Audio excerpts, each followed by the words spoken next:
সাবরুম থেকে আগরতলাগামী ট্রেনে Santirbazar rail station থেকে কিছুটা দূরে রেল লাইনের ওপর কাটা পড়ে মর্মান্তিকভাবে প্রাণ হারান এক বৃদ্ধ ব্যক্তি।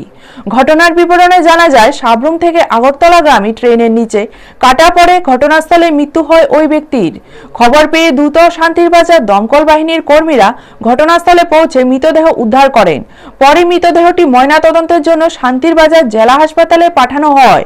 নিহত ব্যক্তি শান্তিরবাজার মহকুমার গাদ্দাং এলাকার বাসিন্দা লক্ষণ বৈদ্য, বয়স ৭৫। ঘটনায় এলাকায় শোকের ছায়া নেমে এসেছে। তবে গোটা ঘটনার তদন্ত শুরু করেছে সংশ্লিষ্ট দপ্তর। ব্যুরো রিপোর্ট, নিউজ তৎকাল 24। আজকে বেলুনিয়া বা রেল মাস্টার আমাদেরকে একটা খবর দিছে যে গাদ্দাং জায়গাতে একটা রানোভার হয়েছে। তো সঙ্গে সঙ্গে আমরা ওইখানে যাই, গিয়ে দেখছি এরকম একটা রানোভার হয়েছে। তো বডিও পাইছি।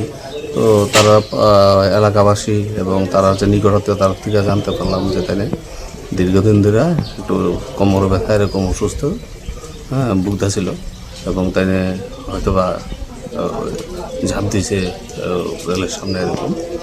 তো সঙ্গে আমরা আমরা আইনগত যা প্রক্রিয়া আছে যে আমরা বডি শান্তিরবাজার ডিস্ট্রিক্ট হসপিটালে আমরা নিয়ে আসি। এখন বাকি কাজকর্ম চলছে। যে ব্যক্তি মারা গেছে ওনার নাম?